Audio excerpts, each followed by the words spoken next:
ইন্নামা ইয়াদউ হিজবাহু লিয়াকুনু মিন আসহাবিস সাঈর।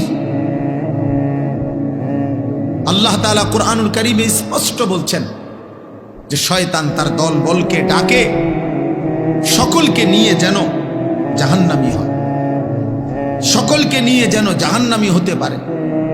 তো শয়তান কোন দিন থেকে শয়তান? যেদিন থেকে সেজদা দেয় নাই।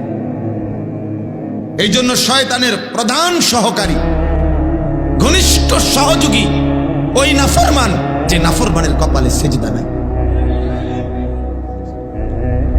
শয়তান কোন দিন থেকে পরিচিত হয়েছে? শয়তান যেদিন থেকে কি করে নাই? সেজদা দেয়। শয়তানকে শয়তান কেন বলা হয়? তাফসীরে আছে আল মুবঈদু আনিল হক। 24 ঘন্টা যার অস্তিত্বের মধ্যে, যার প্রতি মুহূর্ত কাটে আল্লাহর নাফরমানি, হক থেকে দূরে সরা, নিজে এবং অনুসারীদেরকে, নিজে এবং সঙ্গীদেরকে আল্লাহ থেকে দূরে সরিয়ে রাখতে, হক থেকে দূরে সরিয়ে রাখতে যার সার্বক্ষণিক প্রচেষ্টা, তাকে বলে শয়তান। এজন্য শয়তানকে শয়তান বলে।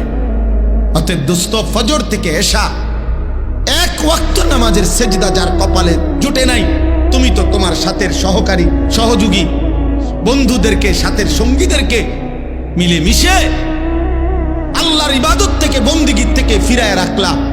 তাহলে তুমি নিশ্চিত ধরে নাও হাসরের ময়দানে আর কারোর সাথে সাক্ষাৎ না হলেও ইবলিসের সাথে তোমার সাক্ষাৎ হবে।